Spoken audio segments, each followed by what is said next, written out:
livro do profeta Ezequiel, seu capítulo de número 37.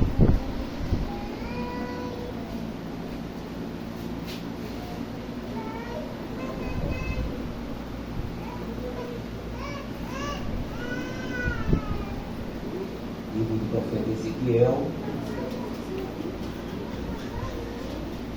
capítulo 37, nós vamos ler do versículo 1 ao versículo de número 5.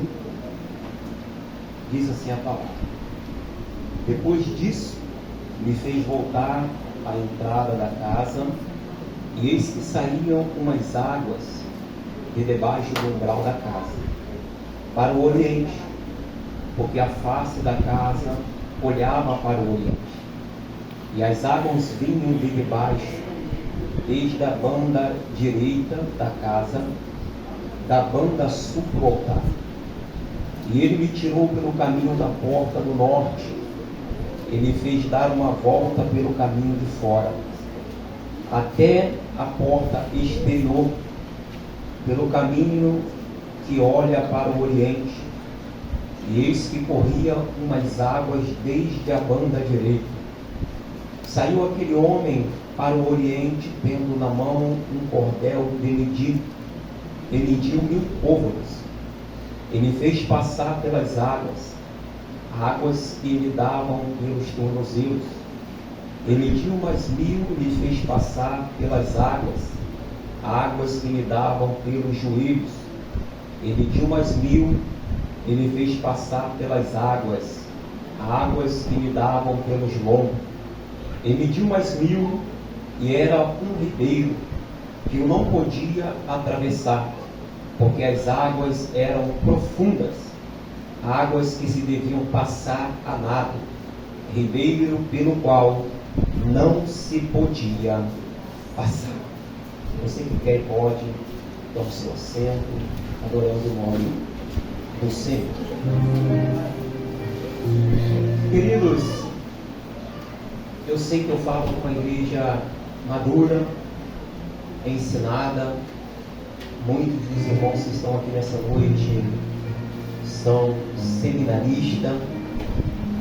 E tudo aquilo que eu vou falar aqui no tocante à história bíblica, eu não quero de modo algum querer ensinar.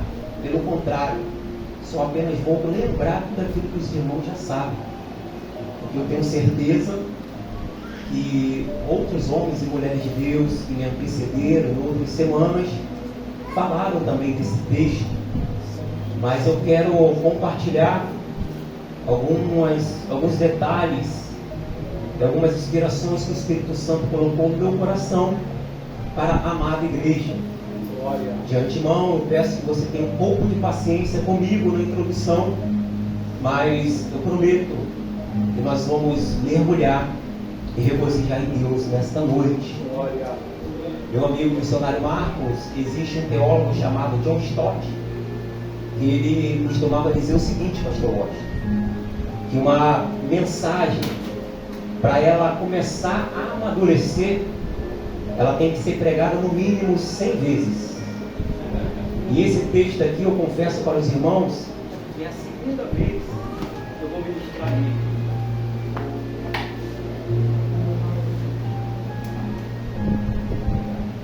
E esse texto aqui, eu confesso para os irmãos, que é a segunda vez que eu vou ministrar nele.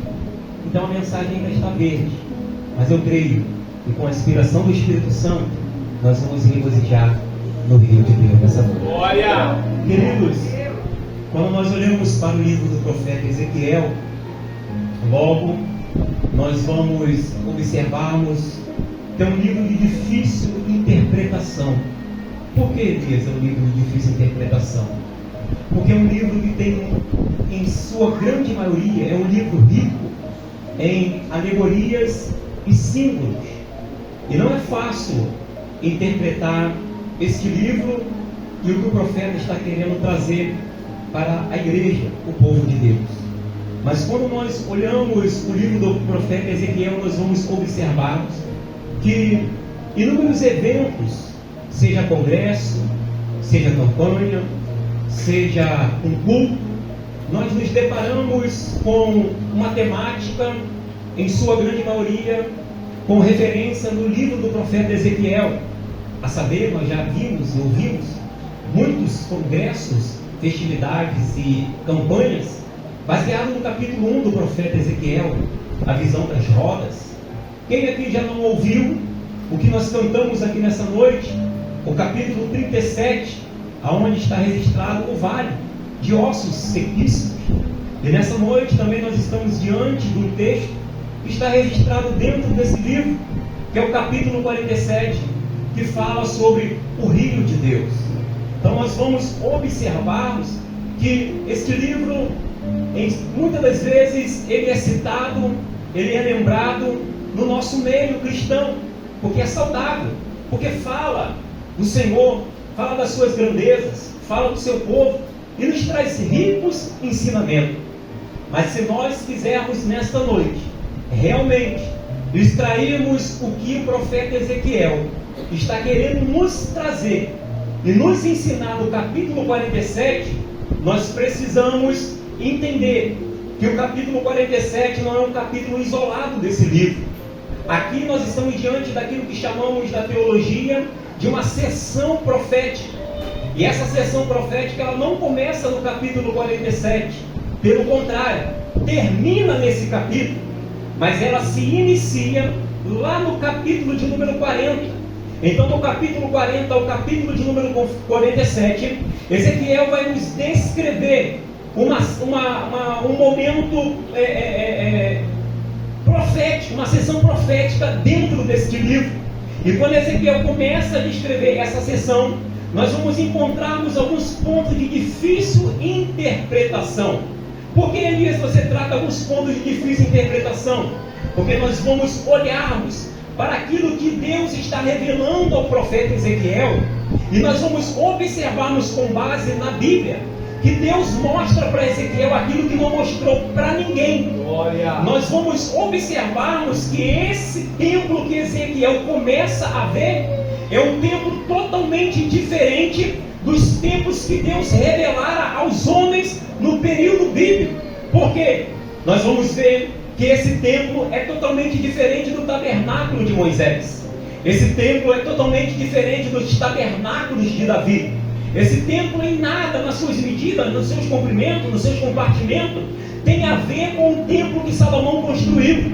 Nós vamos observar também que esse templo em nada se compara, Adriano, com o templo de Zorobabel. Por quê? Esse templo ele não é um templo físico. Esse templo é um templo espiritual, a qual Deus escolheu o profeta Ezequiel para revelar a profundidade de algo espiritual que ele tinha para falar com o seu povo.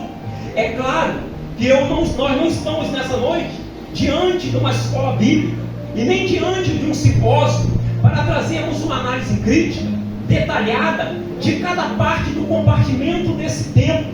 Pelo contrário, a nossa intenção aqui nessa noite é resumirmos e trazermos para os irmãos algumas lições que tem nesse texto, para que nós tirarmos dela ensinamentos para levarmos para a nossa vida, para vencermos o dia a dia a qual nós vivemos. Logo, nós temos também que ter em mente e lembrar que Deus, usando o profeta Jeremias, Deus vai usar ele para escrever uma carta para enviar para o povo que estava dentro do cativeiro babilônico. E esta carta é para vir um alerta e também uma mensagem de esperança para aquele povo. Por quê? Naqueles dias do profeta Ezequiel, tanto do profeta Jeremias, um estava dentro do cativeiro, que era Ezequiel, e o outro Jeremias no lado de fora. Nós vamos observar que a Bíblia diz que se levantou muitos homens, falsos profetas, dizendo que o cativeiro babilônico seria um cativeiro curto, seria um cativeiro que não duraria muito tempo.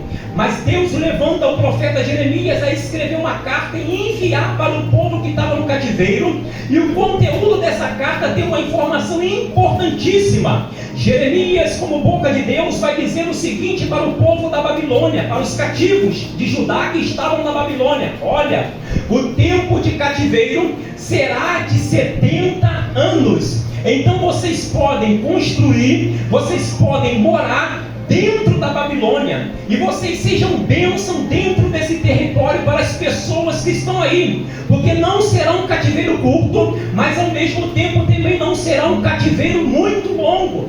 Logo, nós vamos observar que a Bíblia ela não registra apenas um cativeiro para o povo de Deus.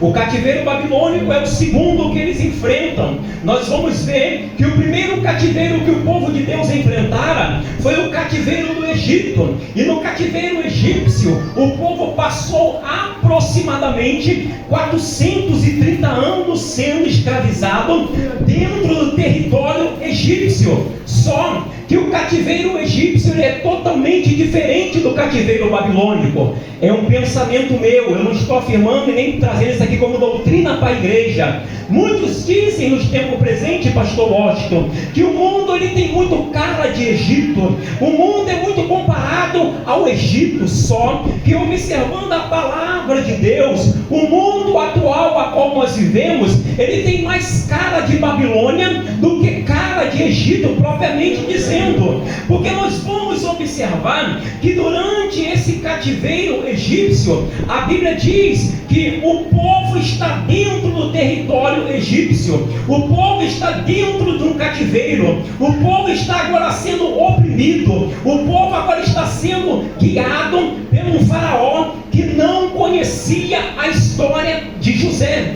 Logo nós vamos observarmos e vermos dentro da palavra de Deus que a Bíblia vai nos mostrar que José, quando foi para o Egito, vendido pelos seus irmãos, José foi sozinho, mas depois que ele vai agora encontrar com a sua família, no final do livro do Gênesis, a Bíblia diz que 70 almas entram no Egito, fora José e a sua casa que já estava lá. Mas o povo entrou no Egito com uma quantidade pequena em número, mas ele foi crescendo e evoluindo, mesmo debaixo de opressão e mesmo debaixo de perseguição. Aí nós vamos encontrar no livro do Êxodo, no capítulo 1, que José agora já está morto. Um novo faraó se levanta e a Bíblia diz que esse faraó não conhecia a José. E o que esse faraó agora faz? Começa a olhar para o Egito, pastor Washington, e vê que dentro do território egípcio existe um povo que mora no Egito, que anda no Egito, mas que não é egípcio. Existe um povo que está dentro do Egito, que fala uma língua diferente dos egípcios, que anda e compra e vende dentro do Egito, mas não faz parte do Egito. Aí alguém se levanta e vai até esse faraó e diz: olha, toma cuidado com esse povo, porque esse povo mora no Egito, anda no Egito, negocia no Egito, mas eles não são do Egito, e esse povo é perigoso. Por que esse povo é perigoso? Eles não têm granada, eles não têm arma e eles não têm fuzil na mão, mas eles têm uma coisa com eles, que quando eles se reúnem, eles são uma potência na mão do Deus deles. Alguém já está entendendo e já está glorificando nessa noite. Mas a Bíblia vai dizer que Faraó, sabendo dessa informação, sabe o que ele faz? Ele então vai agora apertar a carga de trabalho dos hebreus. Faraó agora vai aumentar o jugo sobre os hebreus. Mas a mesma Bíblia também me diz que quanto mais Faraó afligia, mais o povo crescia dentro do Egito. Porque não é a opressão que vai parar o povo de Deus, não é a perseguição que vai parar a Assembleia de Deus Belém de Judá. Aí nós vamos observar que Faraó, olhando para essa situação, Faraó começa a ver: não adianta aumentar a carga, porque quanto mais trabalha, mais cresce. Não adianta perseguir, porque quanto mais persegue, mais eles evoluem. Então o que eu devo fazer? Agora nós vamos mudar a estratégia. Nós não vamos aprisionar e nós não vamos subjugar quando eles estão grandes. Pelo contrário, missionário Marco, agora nós vamos atacar na origem, antes mesmo de nascer, nós já vamos exterminar e matar, para parar com o crescimento do povo hebreu. A Bíblia diz que ainda no capítulo 1 do livro do Êxodo, Faraó dará ordem para as parteiras hebreias, dizendo: olha, se quando vocês estiverem fazendo parto das mulheres hebreias, a criança for do sexo masculino, vocês matam ali mesmo no ventre e não deixa que ele venha nascer. Mas se for do sexo feminino, vocês podem deixar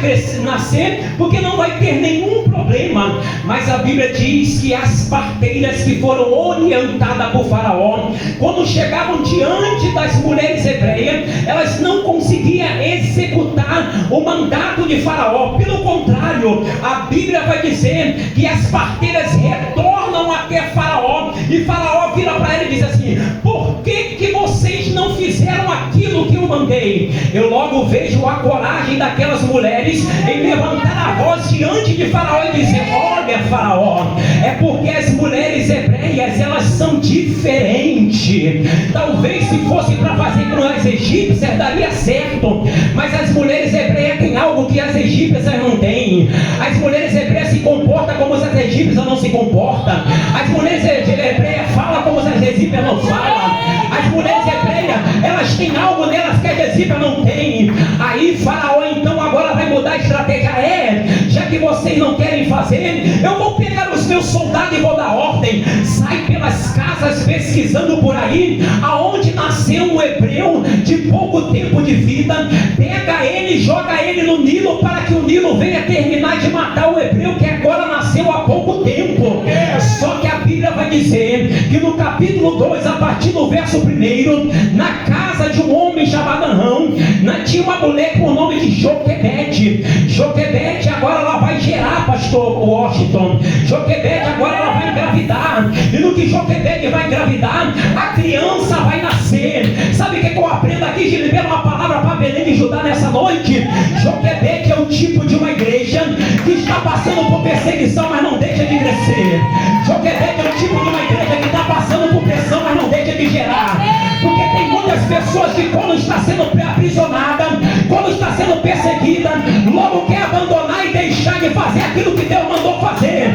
Mas Deus nessa noite está gritando dentro da Belém de Judá: a pressão não te parou, a perseguição não te impediu de você gerar o projeto de Deus para a sua casa. Meu Deus! Logo, nós precisamos entender que o Egito só existe por causa do Nilo. O Nilo é a vida do Egito. Sem Nilo não existe Egito. Vou de novo. O Nilo é a vida do Egito. Sem Nilo não existiria o Egito. Olha a ordem de Faraó: pega o menino e joga na vida do Egito, porque o Egito vai se encaber de destruir ele.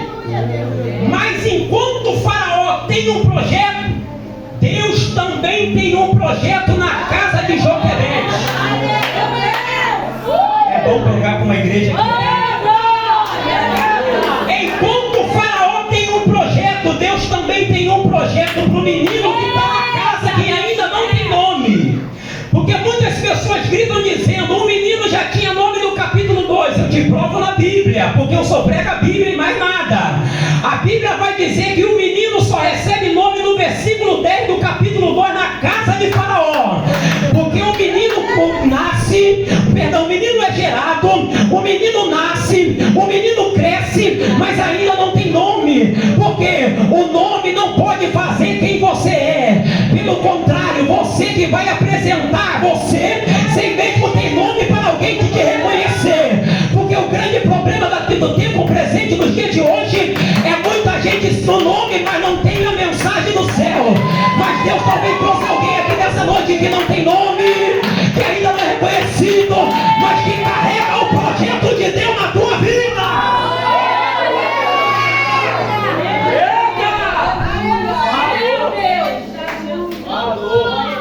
Capítulo 1, verso 15, decreto: mata ou pega o menino joga no Nilo, e o Nilo se encarrega de destruir. Só que olha o projeto dentro da casa de Joquebede. O menino está crescendo, a pressão aumentando, e dentro dessa casa, Marcos, tem uma mãe com seu filho, seu esposo e a sua outra filha. E Deus dá a ela uma estratégia que a olhar humano é meio que louca, mas é a estratégia de Deus. Olha a estratégia. Ela vai pegar um cesto feito de junco e vai bentumar esse cesto e vai colocar o menino dentro do cesto e vai dar ordem à irmã do menino, que é Miriam, para pegar esse cesto e levar e colocar na margem do Nilo. Observe que eu falei na margem, porque margem não é dentro. Margem é uma coisa, dentro é outra. Porque Deus jamais pegará um jovem, um irmão aqui de dentro e jogará lá na vida do Egito. Só que Deus sabe que quando acabar o culto, pastor Washington, nós teremos que nos relacionar com pessoas no Egito, porque tanto eu como você temos parentes não crentes, temos amigos não crentes, e nós vamos ter que ir lá para fora. Só que Deus, sabendo que nós corremos o risco de o Egito, da vida do Egito nos envolver, Deus dá uma ordem, faz um cesto, mas não é de qualquer forma, conjunto, e pega esse cesto e betuma ele pelo lado de fora.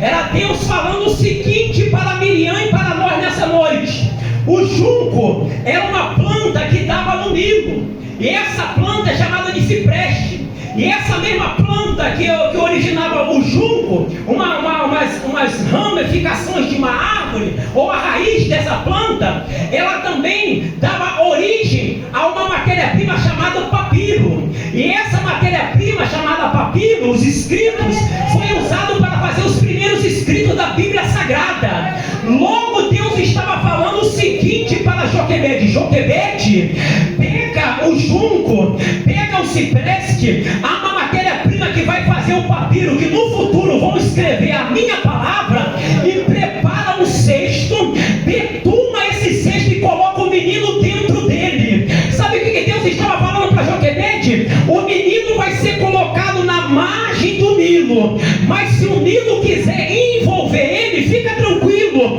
porque a vida do Egito não vai sufocar o menino que está dentro do cesto. Por que, Elias? Por quê? Calma aí que tu vai dar um glória melhor do que esse. Porque o menino está protegido pelo papiro. E o que é o papiro? A palavra de Deus. Mas não é só a palavra de Deus que o menino está protegido, ele também está betumado. O que significa o betume? O Espírito Santo de Deus. Aí é Deus dizendo para alguém aqui nessa noite: tu pode até cair no Egito, mas tu vai com a palavra, tu vai com o meu Espírito. Porque se o Egito querer sufocar o hebreu que está dentro do cesto, tu tem palavra, tu tem a Bíblia, tu tem o Espírito Santo. Porque quem tem a palavra e tem o Espírito Santo, o Egito não mata. Meu Deus, aleluia, aleluia. Eita Deus, glória, glória, glória, glória, glória. Coisa linda, meu Deus. Oh, aleluia. Aí você me pergunta: mas a filha de Faraó estava dentro do Nilo. É claro, porque quem é do Egito se envolve com aquilo que o Egito produz. Mas quem é hebreu é protegido pelaquilo que Deus dá. Aí nós vamos observar que o cativeiro egípcio é um cativeiro que ele te machuca por fora, mas te deixa livre pelo lado de dentro, porque a pressão é pelo lado de fora, mas você consegue ficar livre do lado de dentro. Meu Deus! E nós vamos observar que quando o povo sai do Egito, a história diz que saiu mais de 600 mil homens, sem contar mulheres e crianças, e 70 outras nações acompanhadas do povo hebreu. E a Bíblia diz, é bíblico isso, que nem uma unha ficou para trás. Ninguém pensou do Bigode em 2 pensamentos, o missionário Marcos pensando, eu vou voltar, que nada. Foi dada a palavra para sair, então vamos. Porque eu não quero mais saber daquilo que o Egito fazia. Eu quero viver uma nova vida na presença de Deus. E a Bíblia vai nos mostrar e nos dizer que quando o Egito está machucando pelo lado de fora e deixando o hebreu livre pelo lado de dentro, e a Babilônia, em contrapartida, está atuando de uma forma contrária. Por quê? A Babilônia, ela não machuca pelo lado de fora, pelo contrário, ela te dá falsa sensação de liberdade, mas ela te aprisiona pelo lado de dentro. Vou de novo. O Egito te prende por fora e te deixa livre por dentro. A Babilônia, ela te prende pelo lado de dentro e te deixa livre pelo lado de fora. A saber, a título de informação, nós vamos encontrarmos dentro do texto sagrado algumas informações que enriquecem esse pensamento que eu estou falando para os irmãos aqui nessa noite. Aqueles que foram para a Babilônia, eles não eram tão escravos como nós pensamos. Tinham o lado da escravidão, mas não era tão ferrenho como o Egito. Pelo contrário, eles tinham casa, construíam, eles tinham comércio. A história diz que o banco da Babilônia era um banco que era possuído ou tinha propriedade de alguém que era cativo. Nem os babilônicos tinham a autoridade no banco deles mesmos. Alguém que era cativo organizou essa situação bancária dentro desse ambiente. A saber também, a título de informação, as sinagogas nasceram no período do cativeiro babilônico. Por quê? A Babilônia nunca proibiu o crente de ir para a igreja. A Babilônia só não conseguia fazer o crente ser a igreja. É aí que está o detalhe. Porque a Babilônia está dizendo o seguinte para você: olha, preste atenção numa coisa aqui. Você pode casar com quem não é da igreja, que não tem nenhum problema. Você pode ter relação dupla, você pode ter uma vida dupla, que não tem nenhum problema. Só que Deus, nesse período, levantou uma voz profética chamada Esdra. E Esdra foi usado por Deus para dar uma orientação para o povo que estava na Babilônia, dizendo: olha, vocês não devem casar com outros povos que não sejam o povo da sua terra. Porque crente casa com crente, homem ainda casa com mulher, e mulher ainda casa com homem. A Bíblia não mudou e não tem negociação para esse termo, não.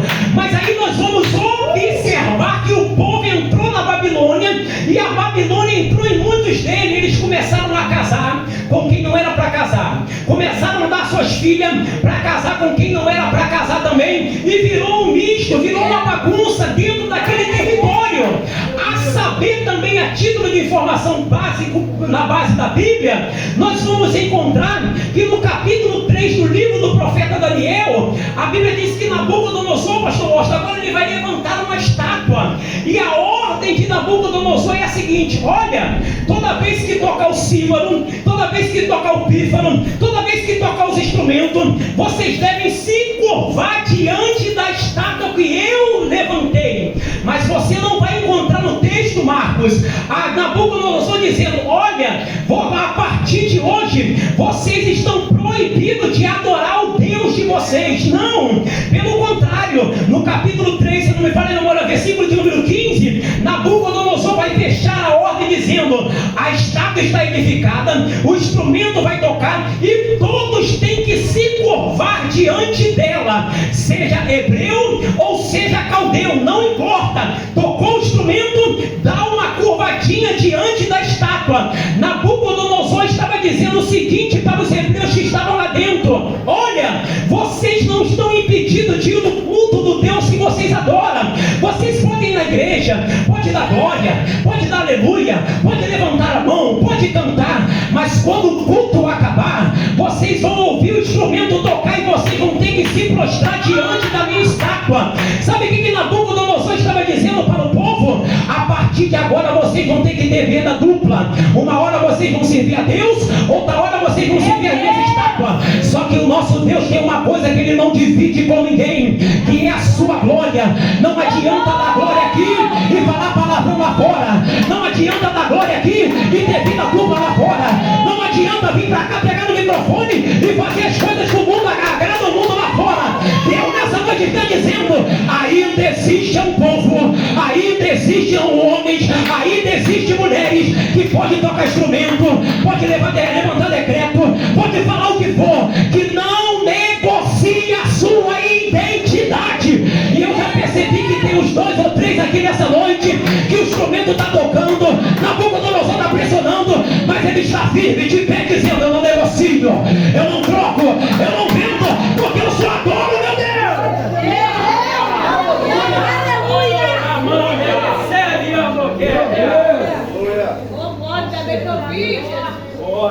Jesus! Vocês ainda aguentam um pouquinho mais ou posso parar? Vamos já embora. Mas a Bíblia diz, pastor Cláudio, me refiro ao Senhor com muito respeito, que Nabucodonosor cai. Levanta-se o império, Medes e Persa, liderado por um homem chamado Ciro. A Bíblia diz que Ciro é ungido de Deus. Meu ungido, eu falo, é meu ungido, né? É isso? E o interessante é que Ciro, quando assume, ele já assume dando um decreto: olha, a partir de hoje, quem quiser voltar para sua pátria, pode voltar, está autorizado. Quem quiser regressar, os portões estão abertos. Acabou o tempo de cativeiro, acabou a opressão, pode ir embora. Só que, pasmem os irmãos, dentro do grupo dos hebreus, aproximadamente 50 mil homens só regressaram. Quando eu falo homem, eu falo da forma genérica, homens e mulheres. 50 mil pessoas abriram mão da Babilônia para voltar a viver um projeto de Deus. Em contrapartida, os demais ficaram lá dentro. Por quê? Alguém ouviu o decreto e logo pensou: eu voltar para uma terra seca, para um projeto falido? Vou nada. É 20 anos de cachaça, é 20 anos de balada, 30 anos de baile. Vou abrir mão da Babilônia para viver numa terra seca? Quero nada. Só que eu deixo de dizer uma coisa para o seu coração aqui nessa noite: quem não abrir mão da Babilônia nunca viverá a promessa de Deus na terra nova. Por quê? Eu te provo na Bíblia novamente. A Bíblia diz que aqueles que abriram mão da Babilônia regressaram para Jerusalém. E a Bíblia diz que eles não regressaram debaixo de qualquer palavra, mas debaixo da palavra de Deus.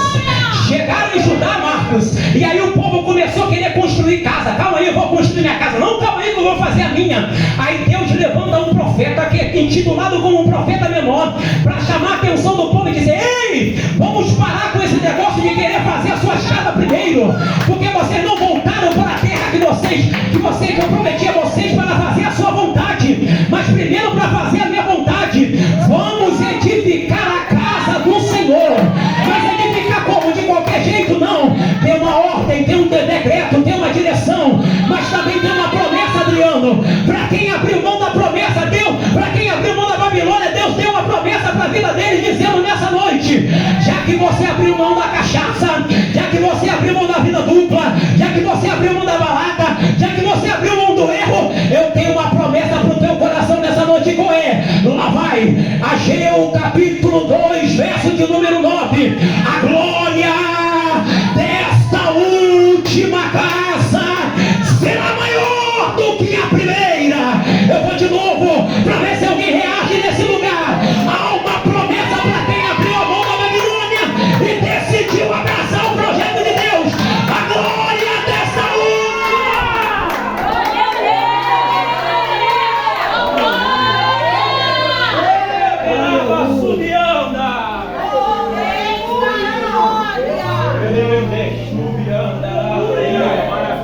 Maravilha, coisa boa. Sabe que eu olho para a Babilônia, Marcos, e eu fico preocupado, porque missionário da língua no Egito 400 anos. Na Babilônia, 70. Se compararmos o tempo de cativeiro, meu pastor, é muito diferente. Só que observe, Marcos, que 70 anos conseguiu tirar o equilíbrio do povo. Menos de 70 anos e o povo já está desequilibrado. A Bíblia diz, não sou eu, Ezequiel 37, verso 11, o povo perdeu a esperança. O povo já estava sem esperança e não só isso, sem alegria.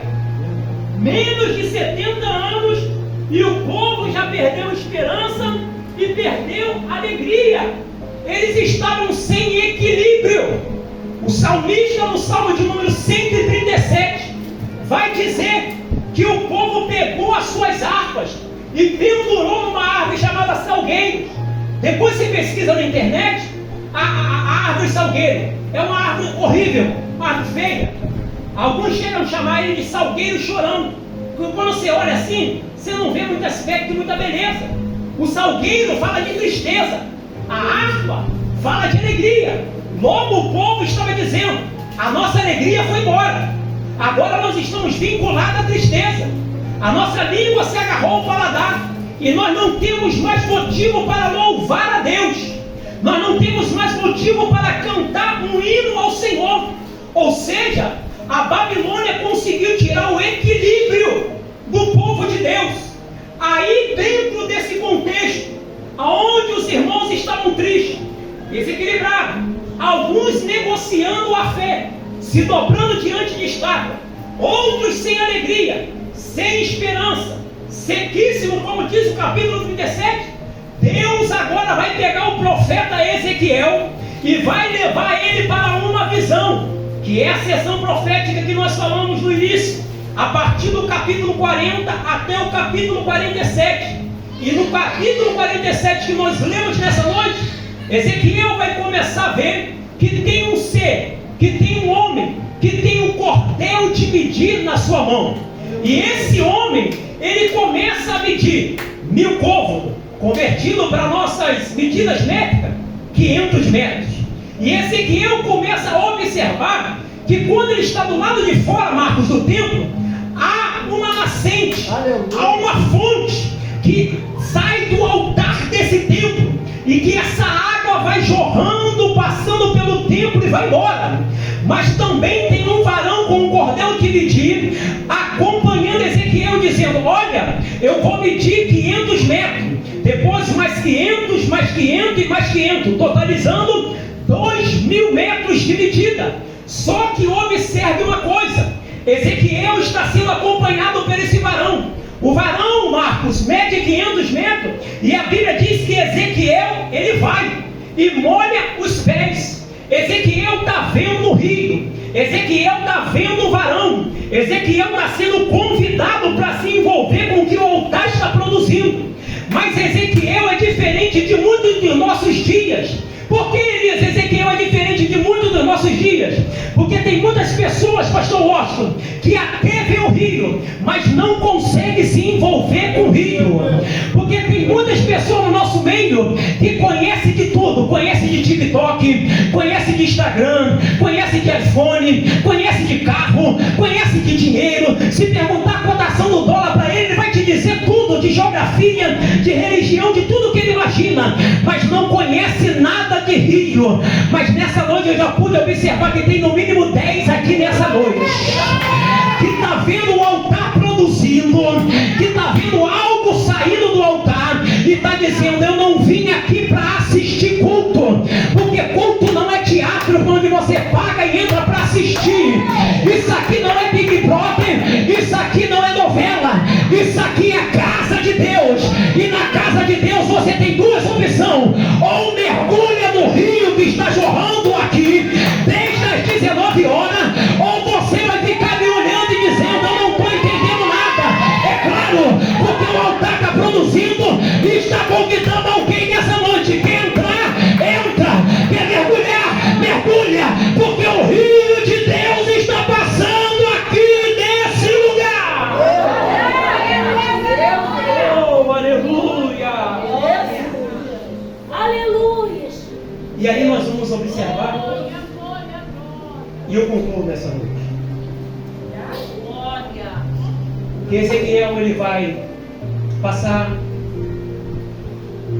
vai ser levado a 4 níveis. É rápido, direto e objetivo. Primeiro, 500 metros, molhei os pés. 500 metros, molhei os joelhos. 500 metros, molhei os lombos. 500 metros, já não dava mais para ir, porque já era o rio, e ia me tampar todo, e eu teria que mergulhar. Só que quando nós observamos a palavra de Deus e o texto do profeta Ezequiel, nós vamos entender e extrairmos algumas lições para nós nessa noite rica e objetiva. Primeiro, quando Ezequiel acessa o rio, no primeiro nível, ele molha os pés. Em algumas versões, os arteiros. E o que é os pés? Os pés, ele é um aparelho locomotor do corpo. E os pés, ele tem 2 pontos interessantes. O primeiro ponto do pé, que é interessante, é a sua base. Todos os pés de todos nós têm a sua base. E para que serve a base dos pés, pastor Austin? Para suportar o peso, para suportar a pressão. Isso é física. A física diz que o que está em cima faz pressão naquilo que está embaixo. Não é isso que a física diz? Então o que está em cima está pressionando aquilo que está embaixo. Eu tenho 1,72 m, peso aproximadamente 65 kg. Eu estou há mais de 30 minutos falando com os irmãos aqui. E durante esses 30 minutos, os meus pés estão suportando o peso do meu corpo. Estão suportando a pressão que o meu corpo está fazendo para baixo. Mas os meus pés, diante dessa pressão, diante do peso que o meu corpo faz, eles não ficam na inércia. Eles não ficam parados. Pelo contrário, olha o que os meus pés fazem com 65 kg, mesmo depois de 30 minutos que eles estão suportando esse peso. Ó, ele consegue se locomover. Ele consegue se mexer de forma fácil, sem fazer nenhum esforço, Adriano. Sabe o que os meus pés, a base dos meus pés, está dizendo para o meu corpo?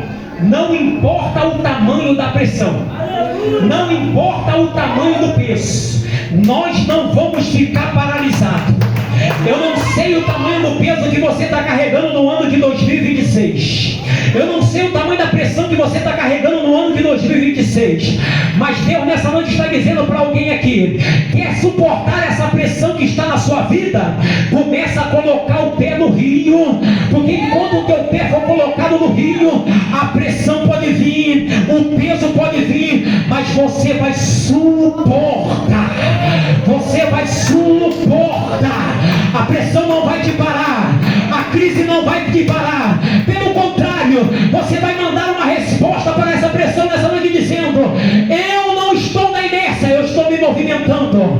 Eu estou me movimentando. Eu estou me movimentando. Por quê? Porque eu me resolvi me envolver com o rio de Deus.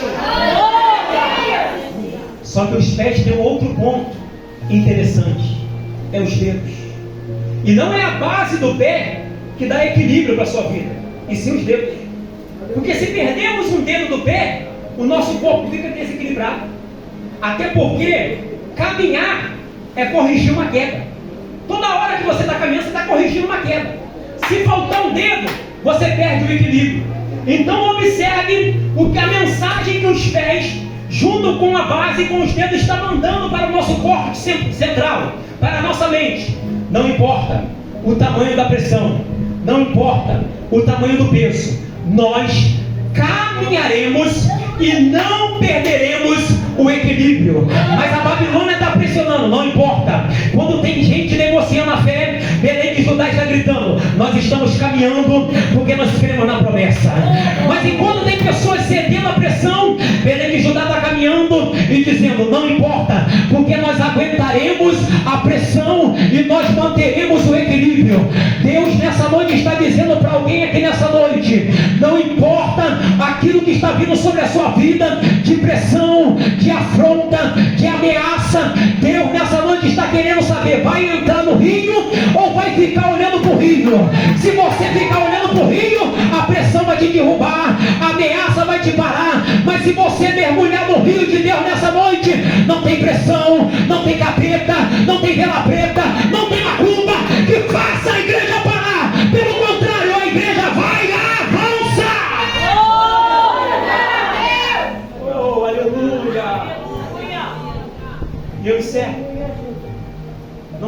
sobre o lombo e nem sobre o rio. Deixa com o pastor Austin concluir. Mas eu vou falar só sobre o joelho. O joelho faz parte da articulação do corpo. E o joelho tem funções essenciais no corpo. O joelho tem a capacidade de flexão, extensão e articulação. Observe que o nosso joelho, ele tem funções específicas dentro do corpo. O joelho ele é flexível, o joelho ele faz extensão e o joelho também ele faz articulação. Observe nessa noite e eu encerro. Você pode vir aqui me auxiliar?